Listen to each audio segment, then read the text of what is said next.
بسم اللہ الرحمن الرحیم۔ تو شروع کرتے ہیں آج کی کہانی۔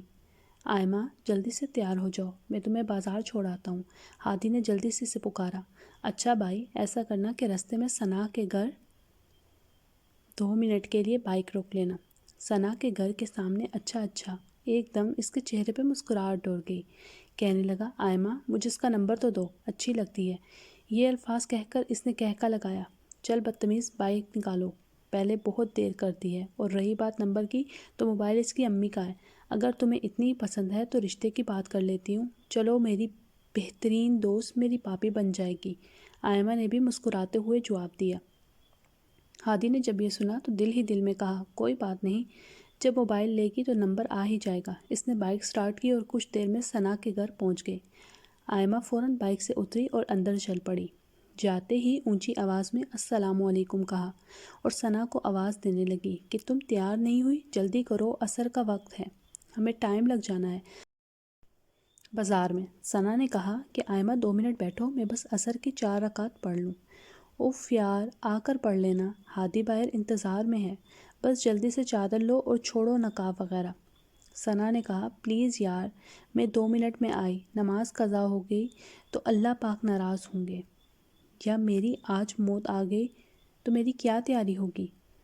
اچھا پڑھ لو بابا، اب بس چپ۔ خیر، اس نے نماز پڑھی اور جلدی سے چادر لی، نقاب کیا، اور وہ دونوں ہادی کے پیچھے بیٹھ کر بازار چل دی۔ آئمہ نے ہادی کو کہا، تم گھوم پھر آؤ، میں جب کال کروں گی تو آ جانا۔ ہادی نے ایک نظر ان کی جانب دیکھا اور چپ چاپ بائک سٹارٹ کر کے چل پڑا۔ آئمہ کبھی ثنا کا ہاتھ پکڑ کر ایک دکان میں گھستی اور کبھی دوسری۔ آخرکار اس نے اپنی مطلوبہ چیزیں لے لی۔ اس نے ثنا سے پوچھا، تم نے کچھ لینا؟ تو کہنے لگی کہ ہاں، ایک سفید سوٹ لینا ہے جس پہ اچھی کڑھائی ہو سکے۔ آئمہ نے اس کا ہاتھ پکڑا اور آہستہ آہستہ چلتی ایک کپڑے کی دکان کے اندر آ گئی۔ بھیا، مجھے سفید رنگ میں کوئی سوٹ دکھائیں جس پہ کڑھائی ہو سکے، ثنا نے دکاندار کو مخاطب کیا، اور آئمہ بھی اس کے پاس بیٹھ گئی۔ دکاندار نے وہاں کام کرنے والے ایک لڑکے کو آواز دی۔ تھوڑی دیر بعد وہ مختلف اقسام کے سفید کپڑے کچھ تھان ان کے سامنے رکھنے لگا، اور وہ دونوں کپڑے کی کوالٹی چیک کرنے لگی اور آئمہ سے مشورہ کیا کہ کون سا لینا چاہیے۔ تھان اوپر نیچے کرتے ثنا کی نظر ایک سفید کٹے ہوئے پیس پر پڑی۔ اس نے جلدی سے وہ پیس ہاتھ میں لیا اور آئمہ کی طرف اشارہ کر کے بولی، یہ دیکھو کیسا ہے، شاید پورا سوٹ ہی کٹا ہوا ہے۔ اس سے پہلے کہ وہ اپنی رائے دیتی، دکاندار نے جلدی سے وہ کپڑا اس کے ہاتھ سے لے لیا اور کہا، باجی آپ رہنے دیں اسے، کوئی اور دیکھ لیں، یہ شاید غلطی سے آ گیا۔ لیکن وہ دونوں تو دکاندار کے اس رویے پر حیران ہوئی۔ آئمہ چپ رہی، لیکن ثنا بولی، مجھے تو وہی کپڑا ہی لینا ہے، آپ دکھائیں تو صحیح، بار بار اصرار کر رہی تھی۔ تو دکاندار بولا، باجی یہ کپڑا کفن کے لیے ہے، غلطی سے یہاں آ گیا، آپ اسے رہنے دیں۔ دکاندار کے اس جواب کو سن کے جیسے ان دونوں کے چہرے کے رنگ ہی اڑ گئے ہوں۔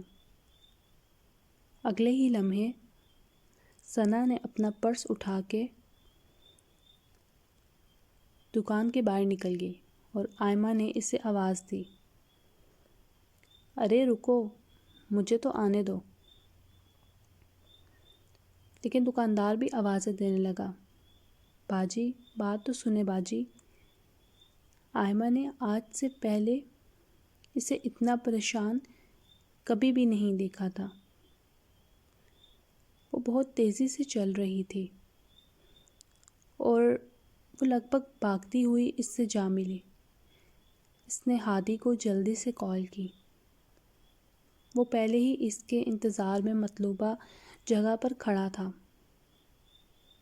وہ دونوں جلدی سے بائک پہ بیٹھی اور آئمہ پورے راستے اسے تسلی دیتی رہی کہ اتنی چھوٹی سی بات پہ تم پریشان ہو گئی۔ اس نے آئمہ کی کسی بات کا جواب نہ دیا اور وہ اپنے گھر جاتے ہی وہ اپنے کمرے میں چلی گئی۔ جب وہ پیچھے کمرے کے اندر داخل ہوئی تو ثنا مغرب کی نماز پڑھ رہی تھی۔ وہ باہر نکل آئی۔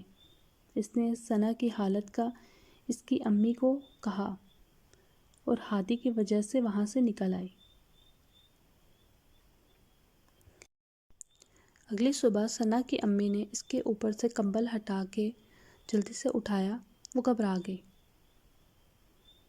اس کی امی کی آنکھوں میں آنسو تھے۔ وہ ہڑبڑا سی گئی تھی۔ آخر ہوا کیا ہے؟ کچھ بتائیں۔ وہ اسے ثنا کے گھر لے گئی۔ وہاں پہنچتے ہی آئمہ کے پاؤں کے نیچے سے زمین نکل گئی۔ ثنا اب اس دنیا میں نہیں رہی تھی۔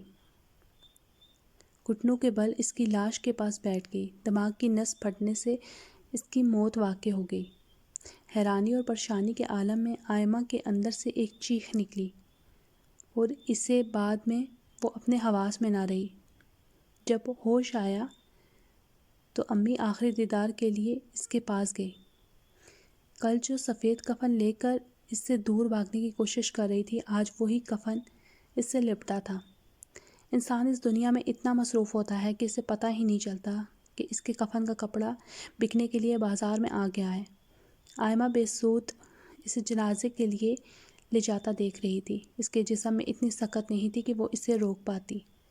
ثنا خود مر گئی، لیکن اس کو یہ بتا گئی کہ نماز قضا ہو گئی تو اللہ پاک ناراض ہوں گے، یا میری آج موت آ گئی تو میری کیا تیاری ہوگی۔